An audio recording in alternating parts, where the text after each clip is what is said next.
Hello, welcome to the Colours4CRAFTS podcast, the podcast that aims to educate, inform, and engage our audiences about the meanings of color, textile, and craft coloration practices, and the future of color through research, education, and experiences stemming from the Colours4CRAFTS project based at the University of Helsinki.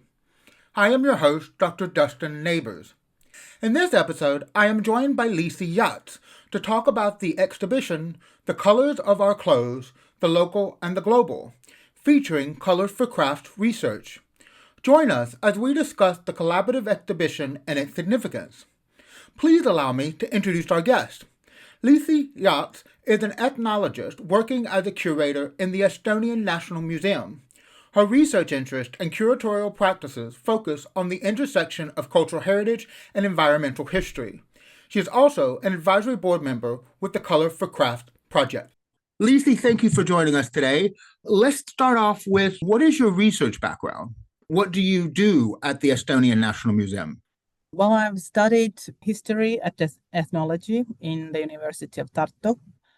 And I guess the two topics that have been important for me are heritage combined with environment. So environmental history and different topics. Well, it can take different forms.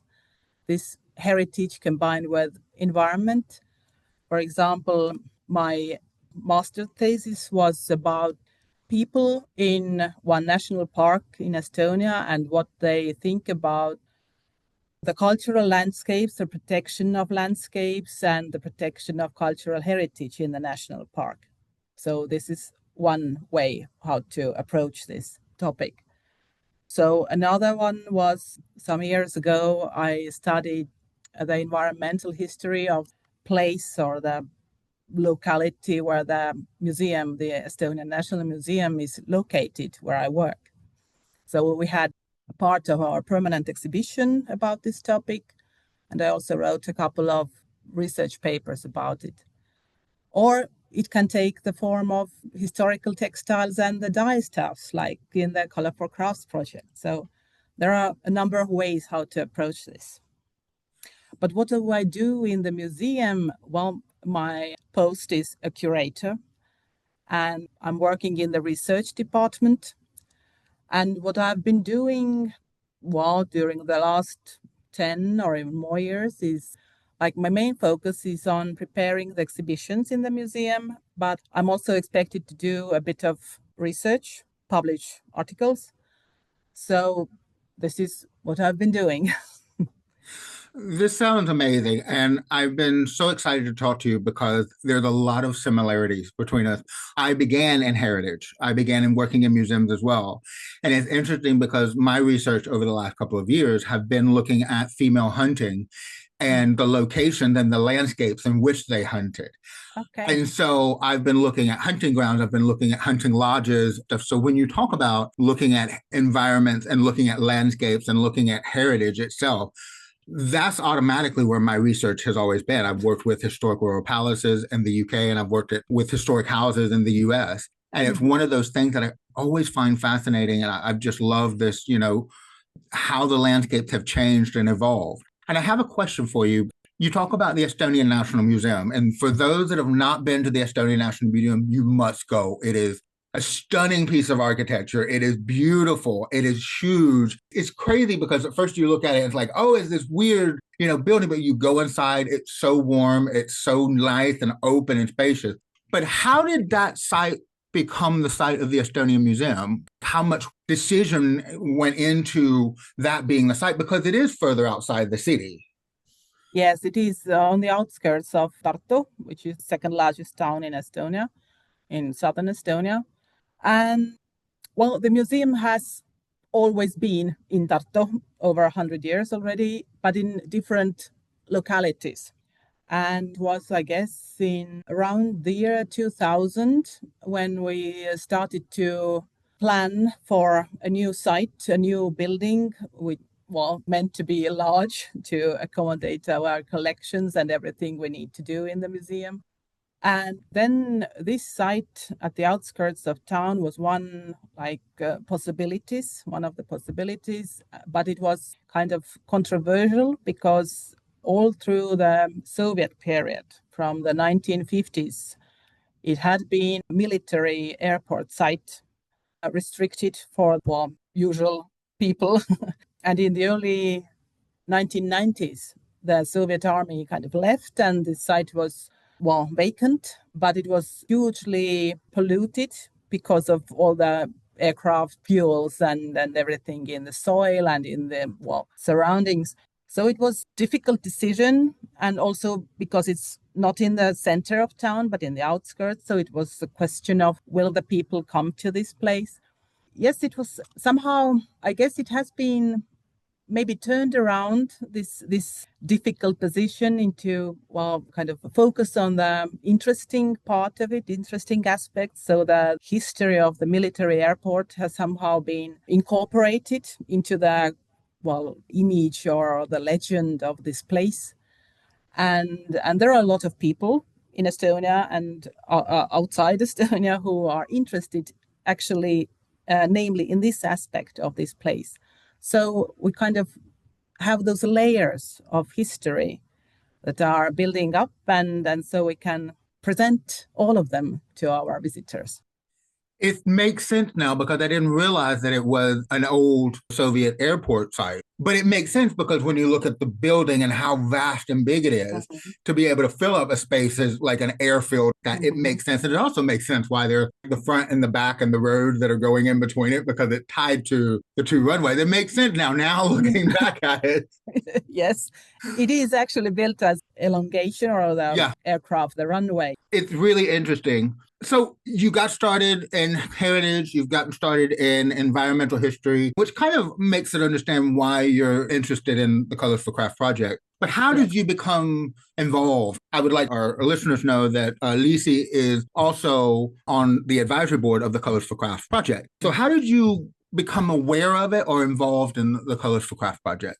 Well, the initiative to make the exhibition came from actually Riina Rammo and Liis Luhamaa, who both are researchers in the Colour4CRAFTS project and who both worked in the University of Tartu at the time, Tartu, which is the same town where our museum is. And yes, one day, 3 years ago approximately, Riina came to us and introduced us to this wonderful project of Colour4CRAFTS and the idea that there could be an exhibition in relation to this project. I was kind of convinced from the very beginning that this is something that I want to be involved in because of topic, because of natural dye stuffs, because of the historical textiles, because the whole theme ties so well with what we are doing in the museum with our collections, and especially because it provides kind of new angle or interesting new perspective on our collections, because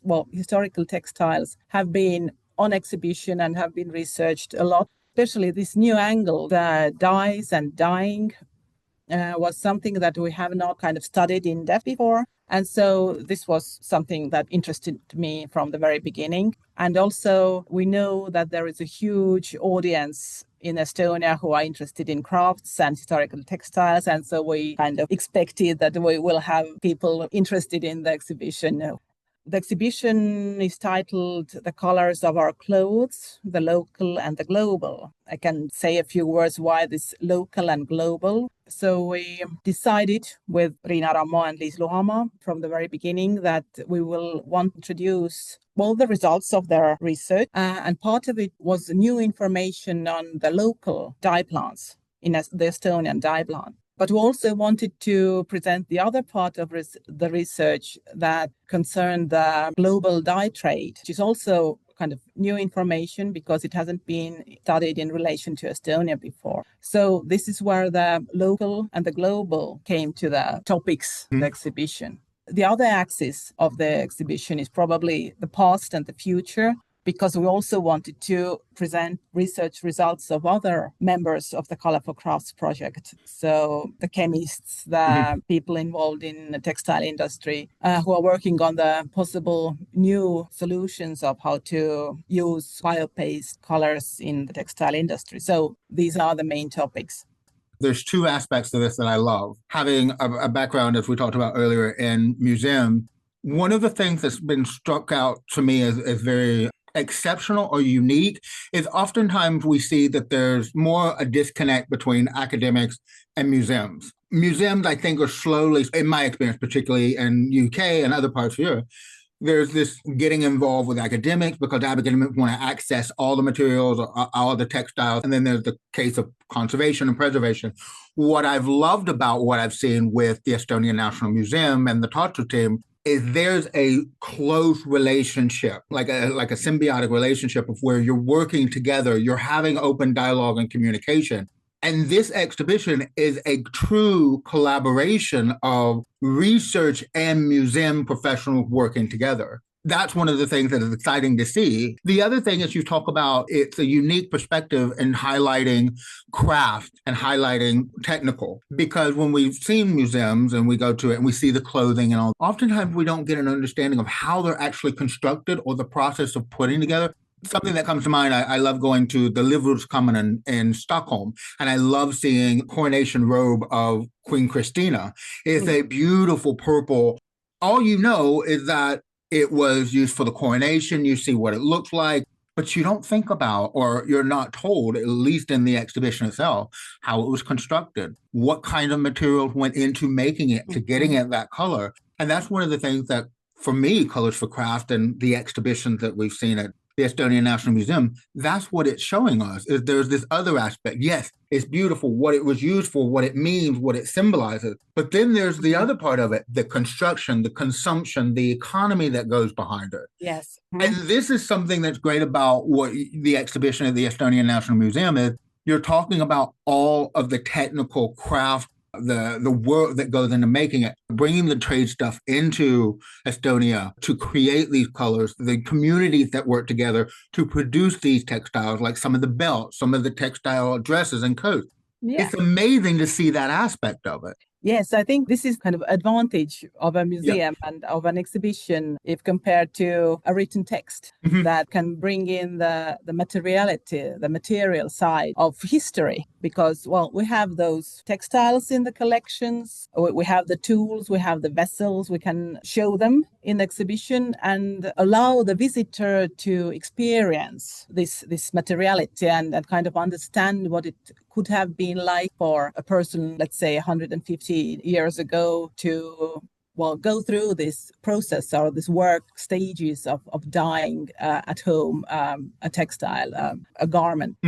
And I think this is something that we have focused on in the exhibition. Of course, the original historical items, the object, the textiles, the tools, also the dye stuffs, the actual plant, the dried roots, the cautionary insects, the leaves, the woad balls, everything connected to this topic. But also, yes, we try to focus on the technology part to show the process, the work of dyeing, what it looks like, what it means. And so we have a number of videos, because probably video or the film is the best means of showing a process. And we decided that videos would be without the person showing the process is not talking, but we have those, let's say, the natural sounds of this work. Well, it also brings those sounds into the exhibition hall and also the human being, the person doing the work.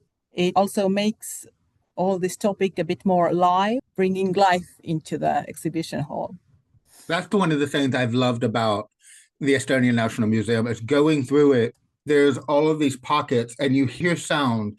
It's not like a quiet space. It's a space that's immersive. One of the things that I being someone who is neurodivergent, having different senses, having different aspects where you can see a video, but you can read the text and you hear the sounds. It's like having this immersive experience where it's not just always stand, read a text, but you're also seeing, and so there are places in the exhibition where you can feel that's a really exciting aspect of museum because, again, it reaches all visitors and what appeals Yeah. to their different senses. But it also shows life.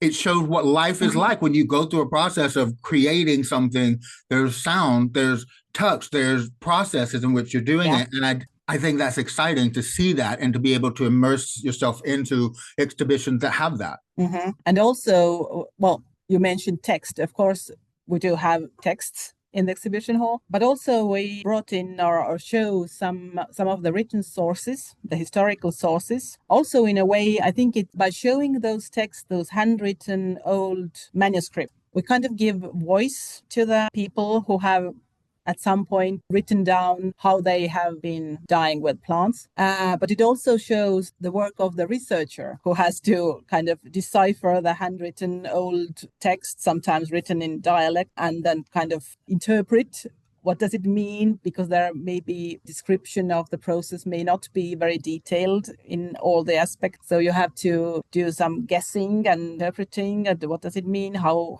would it really work?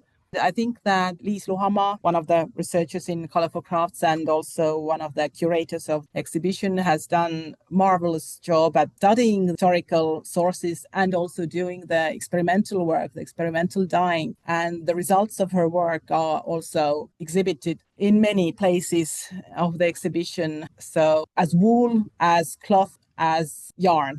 If anyone ever gets to meet Riina and Liisi, they're amazing. In my opinion, they're amazing. They're so smart. They're so engaged and passionate about what they do. I was thinking about and looking at the exhibition and the photos, the amount of dyeing that Liisi did. I'm sitting here going, that must have taken a long time. The quality of the colors of the yarn that's hung on the wall, the different colors, is stunning to me. And it's all natural dye. Yes. I can only agree with you. It has been a marvelous journey of doing it all with Riina and Liisi. And yes, a very constructive and very fun process during all those 3 years. And I also do agree that the work that Liisi has done, well, experimental dyeing and preparing all the samples for the exhibition, it is truly huge.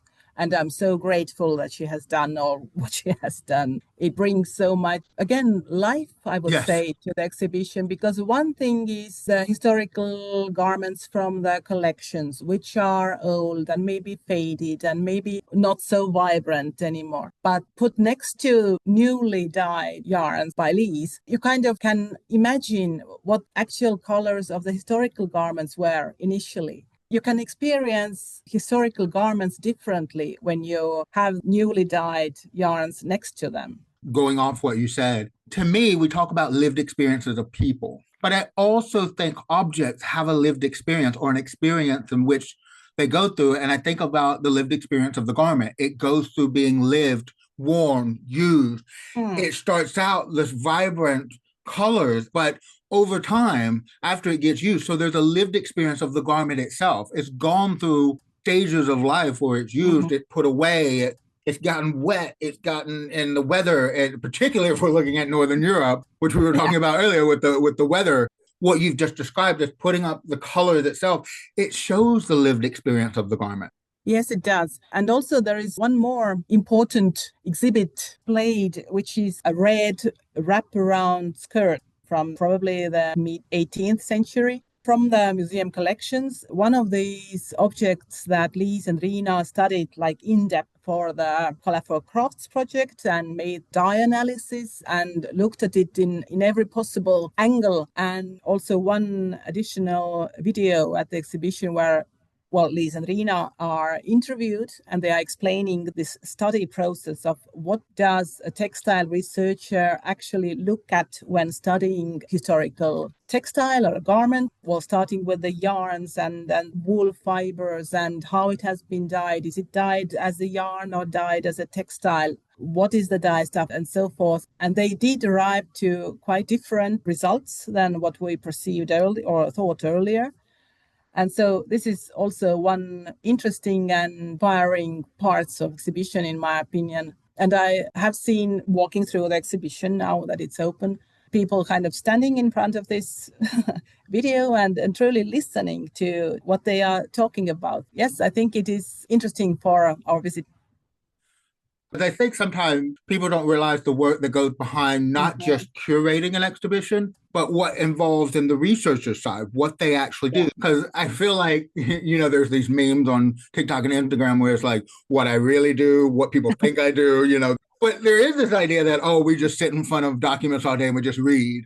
And no, when you work with material culture, when you work with cultural heritage, sometimes it's getting into the nitty gritty of pulling back very delicate garments and material and seeing how they're sewn, how did the dye attach to it, why is it faded on this side but it's not on this side, because you have to analyze all aspects of that. And the work that goes into it isn't just a quick, I look at it and here's what it means. You actually have to study it in detail more than once, and there's a process for that. Having that in the museum shows, here's how the exhibition comes together. This is how research actually works. This is what we find. This is what we learn. And now we're sharing it with you all. Yeah. Well, one of the aims of the exhibition is to bring the results of this research to a wider public. That, as I said, we do have a big audience interested in historical garments and craft. And there are many kind of workshops and courses in the museum related to this topic. And so we know that all these people do come regularly to our museum. And so the exhibition is one more thing that would attract them and where they would get additional information based on research. I think this all kind of comes nicely together. You talked earlier about the fun that was had in collaborating with all the curatorial team. So it leads me to one of the questions, which is, what was the easiest part of the exhibition and what was the most challenging part of the exhibition? I think that while looking back at the process, quite long process, coming up with overall concept of the exhibition at the start was quite easy. Maybe for me, from my viewpoint, because this was the part where Rina and Liisi had many ideas, and part of them very, very specific ideas that we want to show this, we want to show this. They had many ready ideas that we will do this. And also the concept of the Colour4CRAFTS project itself provided with many ideas from the start. Afterwards, preparing the exhibition in its materiality, building the hall and choosing the object, was a bit more, let's say, messy part, but it always is with every exhibition. And there are different stories behind many exhibits. Some of them were quite easy and straightforward. Let's say when we had decided that there will be a theme of traditional dyeing with indigo pigment, which was done in clay pot in stale human urine. We knew that we have those pots in the collections. We kind of chose 3 and there they are, simple as that. There have been much longer and more complicated stories behind some other exhibits. For example, there is one topic of dyeing with iron-rich mud, dyeing blackish color or very dark gray, dark brownish, not really pitch black in modern sense. The first stage was research, again by Liisi Jääts, who found in a German book from the early 19th century a detailed description of how Estonians did this dyeing process at the time, which was new information. We didn't know that this kind of thing was going on. And then we went to look for a stream or a ditch with iron-rich mud where we actually physically can find the suitable mud. And then we started to collaborate with one textile designer called Ülle Saatmäe, an Estonian textile designer, who agreed to experiment and try it out and to prepare the fabric dyed with iron-rich mud for the exhibition. And she said from the start that she will need a lot of time to experiment and try it out and feel confident enough to make the fabric.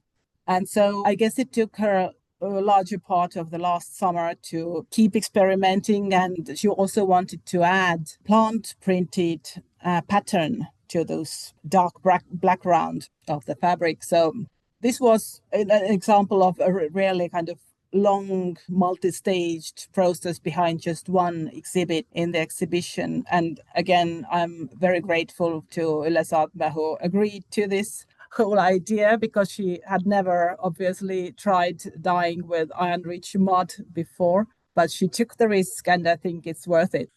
There you have it, folks. Know that it's not just an easy process of writing and putting and just selecting things. That sometimes it actually involved getting out in the mud. And it was not easy at all.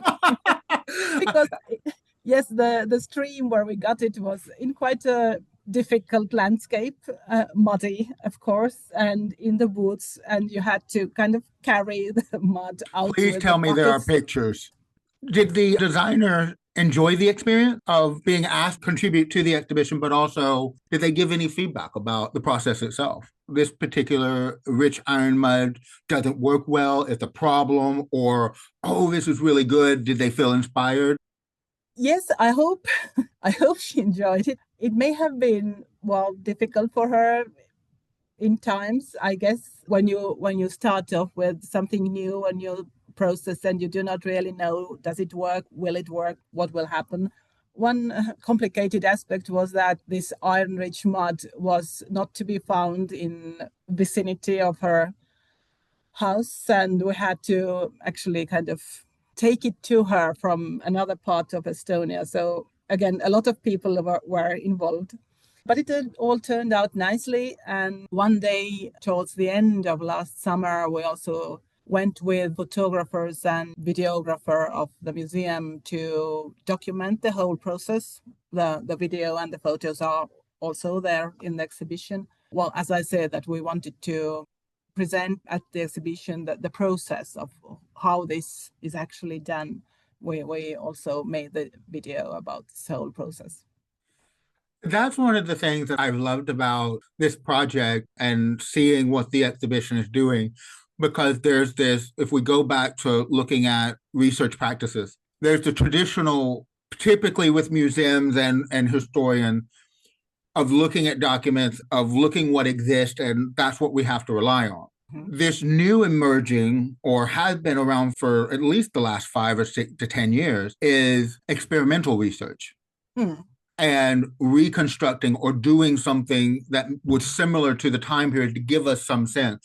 And that's what I've loved about the exhibition, and particularly working with Liisi, seeing how experimentation can take us and give us new insights that we would have never had before.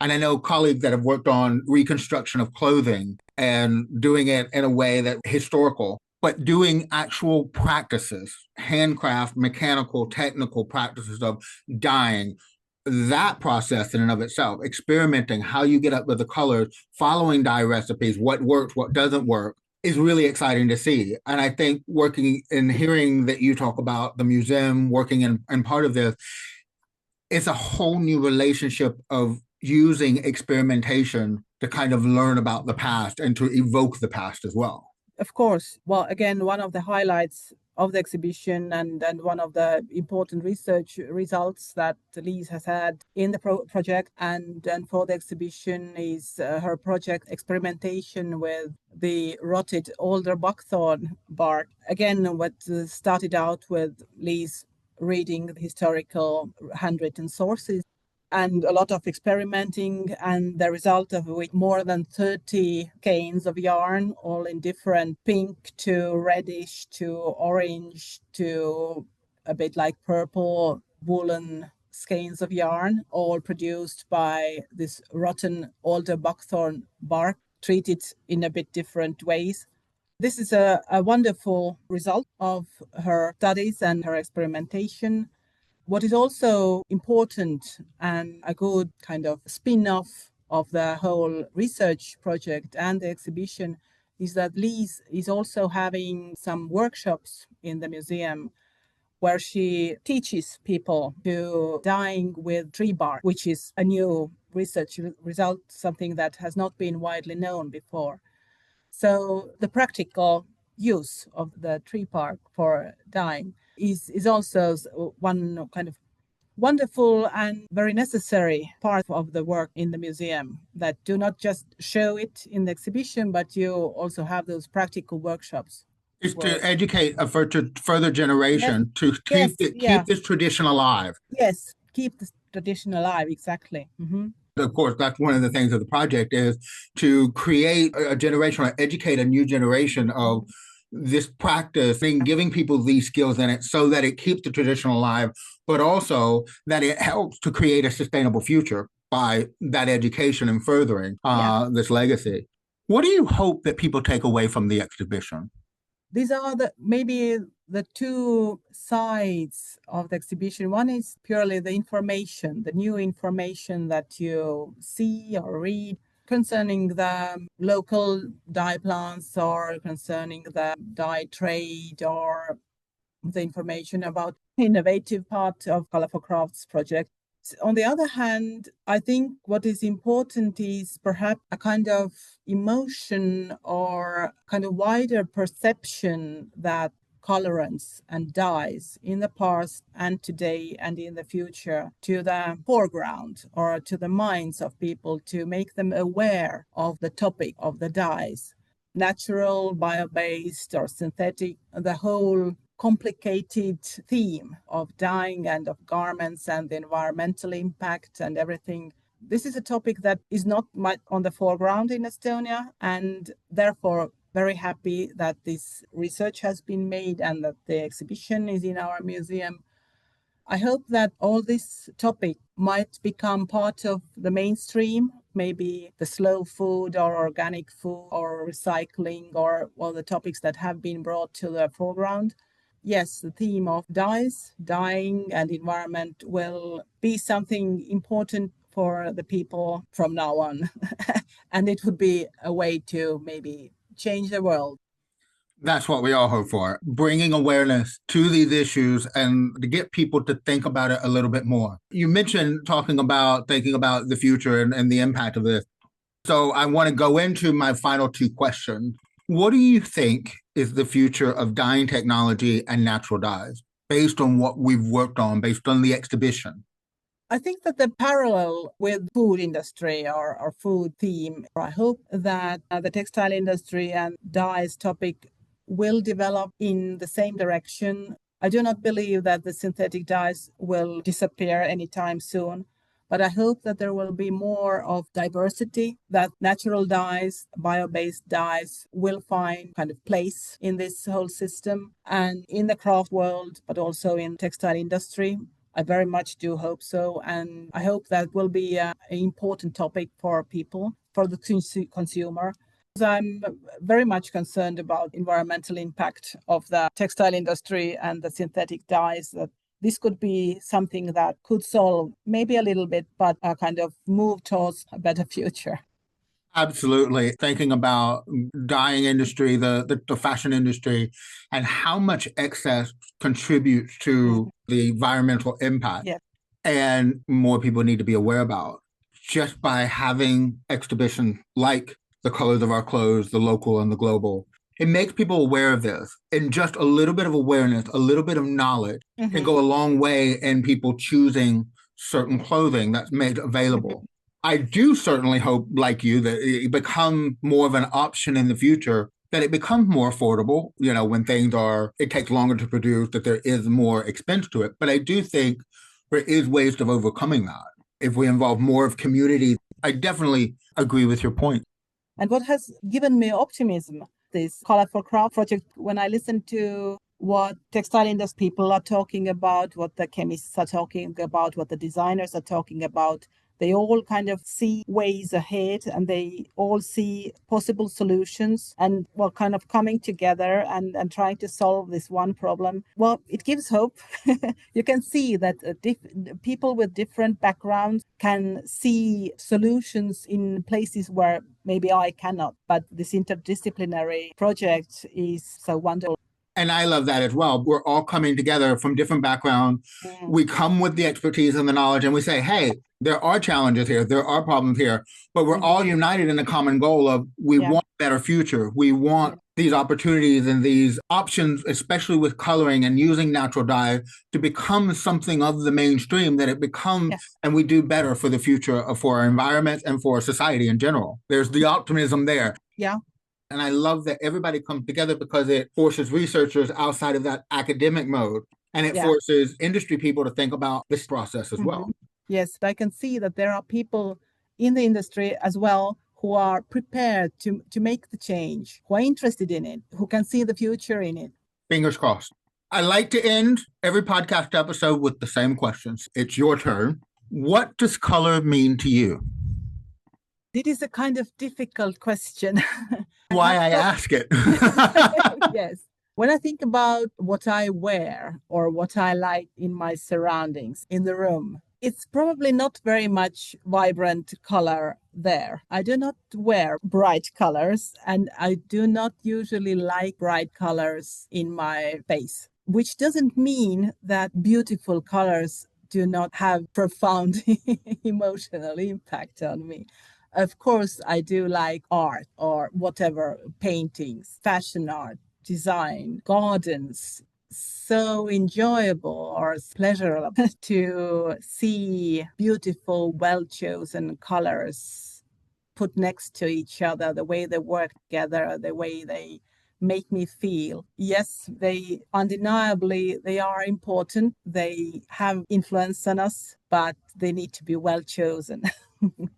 And this is why maybe I do love natural colors in nature as dyes, because they all kind of work well together. They're maybe not that bright, but maybe subdued. And well, I think this is something that suits me well.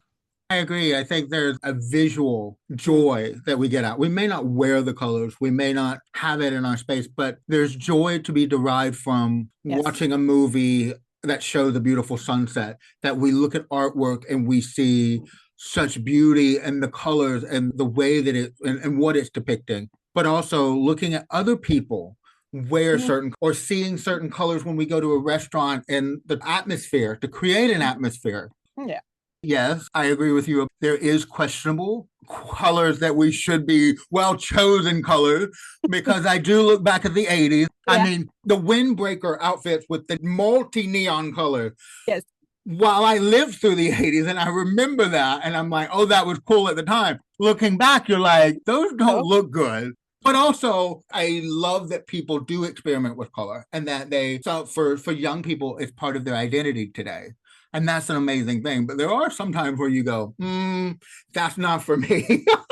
Yeah, it's definitely individual and personal taste. Yes. Yeah. Liisi, I want to thank you so much for joining us today, for sharing this and talking about the exhibition. For our listeners and followers, please go check out the Colors of Our Clothes, the local and global, at the Estonian National Museum. Trust me, you will not regret it. It's to take a vacation, take a long weekend, go explore the exhibition, explore the Estonian National Museum. Information is on our website. And Liisi, thank you for taking your time out today to speak with us. Thank you, Dustin.